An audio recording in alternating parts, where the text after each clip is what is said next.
بسم اللہ الرحمن الرحیم۔ تمام تعریفیں اللہ رب کریم کے لیے جو ہمارا خالق ہے، ہمارا مالک ہے، ہمیں پیدا کرتا ہے اور ہمیں موت دیتا ہے، اور پھر روز قیامت ہمیں اکٹھا کرے گا تاکہ تم ہمارے اعمال کا حساب کرے۔ اور سب درود و سلام حضور اکرم صلی اللہ علیہ وسلم کے لیے جو ہمارے آقا ہیں اور جن کی رحمت کا فیض جاری و ساری ہے۔ حضرات گرامی،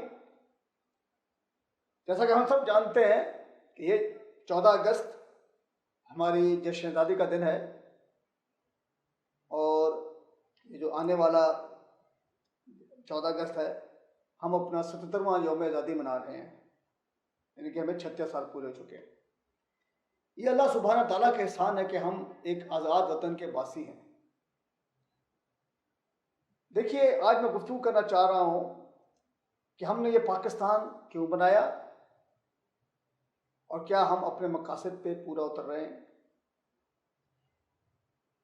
کہنا یہ چاہتا ہوں کہ یہ جو 14 اگست ہے یہ ہمیں منانا چاہیے، کیونکہ یہ ایک ہمیں اس وفا، اس جو ہم نے وعدہ لیا تھا اپنے رب سے، اس کے تجدید کا دن ہوتا ہے۔ ہمیں اس کی دیکھنا چاہیے کہ ہم نے جو وعدہ کیا تھا اس میں کتنا زیادہ ہم اس کو وفا کر رہے ہیں۔ اس دن میں میری کچھ گزارشات ہیں، آپ کی اجازت سے پیش کرتا ہوں۔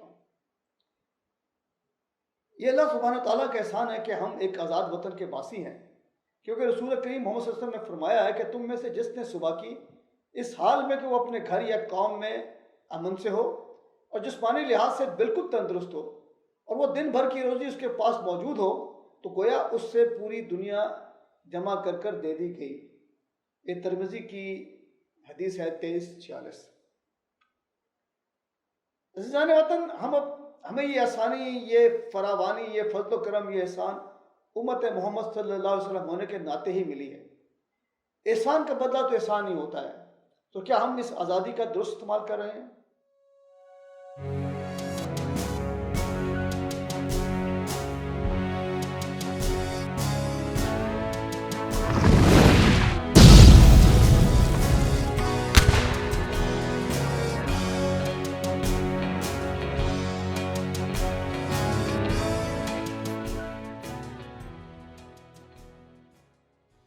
آج کا دن تجدید عہد کا دن ہے کہ ہم اپنی سرزمین کو اسلامی ریاست بامانی ریاست مدینہ بنائیں۔ آئیے تجدید عہد وفا کریں، کیونکہ اللہ سبحانہ تعالیٰ جب کسی قوم پر مہربان ہوتا ہے تو انہیں اپنی ذبح حالی کا ادراک کرا دیتا ہے۔ آئیے تھوڑا سا دیکھیں کہ ہم جو 1947 میں آزاد ہوئے تھے اس سے پہلے کیا ہو رہا تھا۔ سن 1857 عیسوی کو انگریز تاجروں نے اپنے ہندوستانی گماشتوں کی مدد سے ہندوستان کے دارالخلافہ دہلی پر قبضہ کر لیا۔ اس وقت بہادر شاہ ظفر مغل بادشاہ تھے اور ان کا ساتھ مسلمان قوم نے دیا تھا۔ انگریز حکمرانوں نے اس واقعے کو غدر کا نام دیا تھا اور اس میں شامل مسلمانوں کو چن چن کر تختہ دار پر لٹکایا تھا۔ سر سید احمد خان نے اس پر ایک کتاب لکھی تھی جس کا عنوان ہے اسباب بغاوت ہند۔ کتاب میں صرف ایک جھلک پیش کی گئی۔ کمال دیکھیے کہ ایک غیر ملکی غاصب مسلح گروہ ہندوستان پر حملہ آور ہوتا ہے اور اپنی آزادی کے لڑنے والوں کو غدار قرار دیتا ہے، شاید اس لیے کہ اس کی فوج میں شامل سپاہی بذات خود ہندوستانی ہی تھے۔ ملکہ برطانیہ کے کارندوں نے اپنے ہندوستانی گماشتوں کی مدد سے پھر مسلمانوں کو غلامی کے طوق میں ایسا باندھا کہ آج تک ایک گروہ اس شہر سے باہر نہیں آ سکا۔ سن 1857 عیسوی میں برصغیر پاک و ہند کے مسلمان برطانوی ایسٹ انڈیا کمپنی کے خلاف جنگ ہار گئے۔ تاج برطانیہ نے ہندوستانی تخت پر قبضہ کیا اور پھر منظم طریقے سے مسلمانوں کو اقتدار کی کرسی اور حق حکمرانی سے ہٹانے کی پالیسی پر عمل کیا۔ کمپنی کے خلاف بغاوت میں حصہ لینے پر اگلی 2 دہائیوں تک ہزاروں مسلمانوں کو توپ کے سامنے رکھ کر قتل کر دیا گیا۔ مسلمان خاندانوں میں پوری سیاسی روح ختم کر دی گئی۔ کمپنی برطانوی راج بن گیا اور مسلمانوں میں اپنے لیے سازگار اشرافیہ کی پرورش کی۔ مغل خاندان کے دور میں مسلمانوں کی اکثریت تعلیم یافتہ تھی، کیونکہ کسی بھی طرز اور نوع کی علمیت اور بزرگی کا اظہار کے لیے فارسی زبان، عربی زبان اور اردو زبان تھی۔ برطانوی راج نے مسلمان حکمرانی اور نظام تعلیم کو ختم کر کے انگریزی کو سرکاری زبان کا رتبہ دیا۔ اس نے مسلمان طبقے کو مکمل طور پر ناخواندہ میں بدل دیا۔ راج نے ہندو اکثریتی آبادی کو ایک سیاسی قوت کے طور پر پروان چڑھایا۔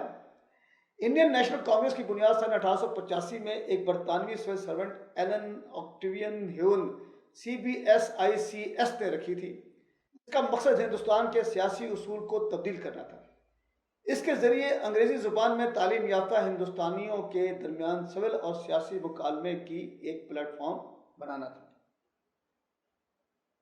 کانگریس پارٹی ہندوؤں کی اکثریت سے آباد تھی اور ان پر احسانات بھی ہونے لگے۔ مسلمانوں نے پہلے پیدا کیے گئے خوف کی وجہ سے سیاست میں حصہ لینے سے گریز کیا۔ دوسرا، مسلمان مذہبی طبقے نے انگریزی زبان سیکھنے کے خلاف فتویٰ دے دیا۔ مسلمان کے ذہین لوگ خلط میں چلے گئے اور انہیں صرف بقا کی یہی امید نظر آئی تھی۔ تاہم کچھ وقت گزرنے کے بعد چند مسلمانوں نے مسلم روحوں کو زندہ کرنے کا سوچا اور پھر سر سید کی علی گڑھ تحریک نے مسلمانوں میں ایک جان ڈالی اور سن 1906 میں مسلم لیگ کی بنیاد رکھی گئی، جو بنیادی طور پر مسلمانوں کے لیے عمومی خیر خواہی کے اصول پر مرکوز تھی۔ مگر یہ صرف ایک اشرافیہ مسلمانوں کا اجتماع تھا اور بہت کم عام مسلمان اس میں شامل ہوئے تھے۔ تاہم علی گڑھ تحریک نے ایک قسم کی مسلم بیداری شروع کی، جس کے نتیجے میں نوجوان انگریزی تعلیم حاصل کرنے لگے۔ اس کا یہ فائدہ ہوا کہ مسلمان اپنے حق میں انگریزی زبان میں رائے عامہ کو متاثر کرنے لگے، جس کا اثر ہندوستان کے علاوہ خود برطانیہ کی زمین پر بھی محسوس کیا جانے لگا۔ انگریزی تعلیم مسلمانوں کے لیے ایک ایسے مخصوص گروہ کو راج حکومت کے تحت ملازمت دی گئی ہیں۔ یہ برطانوی نوکر بنیادی طور پر سیکولر، لبرل اور عقاؤں کے فرمانبردار تھے، اور حکمرانوں کے سماجی انصاف اور عوامی انتظامیہ کا فلسفہ ان کی گھٹی میں تھا۔ مسلمانوں کا یہ طبقہ بعد از آزادی پاکستان کے سول سرونٹس، عدلیہ، مسلح افواج اور دانشور طبقے اس کا حصہ بنا۔ انہی افراد میں انہی کے درمیان سے علامہ اقبال، محمد علی جوہر، چودھری رحمت علی، سردار عبدالرب نشتر، چودھری خلیق الزمان، بہادر یار جنگ، نعت اللہ خان مشرقی، شیر بنگال موزلی فضل حق اور قائد اعظم محمد علی جناح جیسے مشاہیر شامل تھے۔ دور غلامی میں انگریزی تعلیم سے ابھرنے والے ان روشن ضمیر افراد نے مسلمانوں کی آزادی کے لیے سوچا۔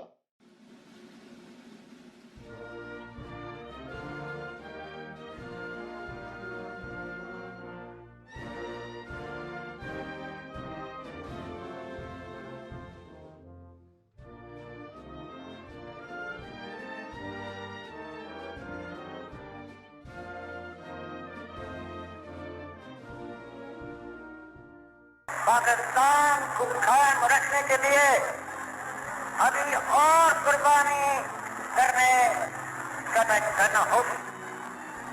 مسلمان مصیبت میں گھبرایا نہیں کرتا۔ سفر ہوتے ہوتے 1947 آ گیا۔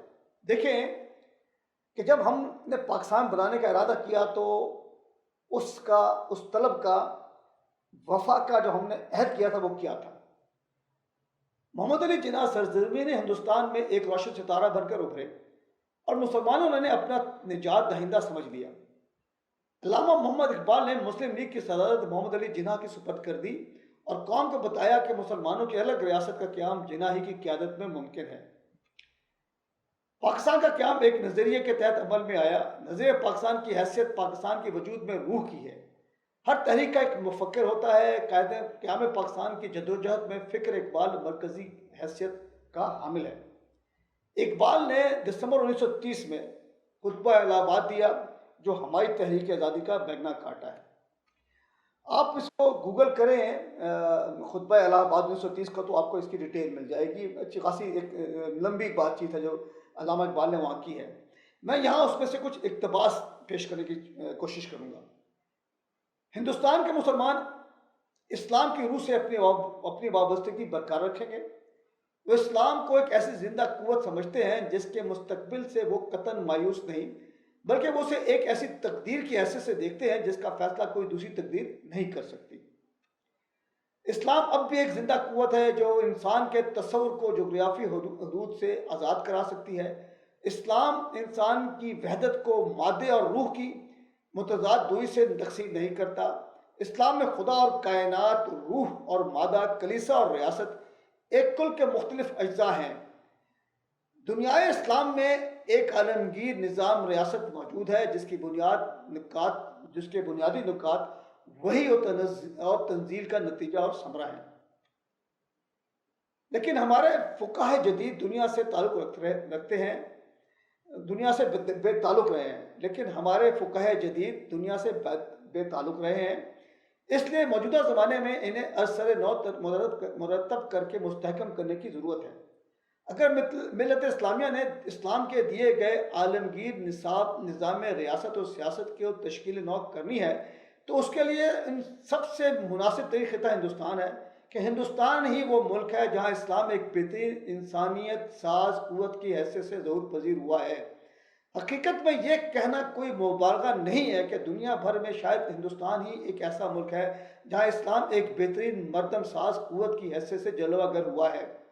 مسلمان اگر اسلام کو بطور ایک تمدنی قوت کے زندہ رکھنا چاہتے ہیں تو وہ کسی بھی وقت یا محدود مفاد کو حاصل کرنے کے لیے اپنی اجتماعی اہداف کی قربانی دینے کے بجائے ہندوستان کے کسی ایک مخصوص علاقے میں اپنی حکومت بنائیں. میں ہندوستان اور اسلام کی فلاح و بہبود کے لیے ایک متحدہ مسلم ریاست کے قیام کا مطالبہ کر رہا ہوں. اسلام کے لیے ایک موقع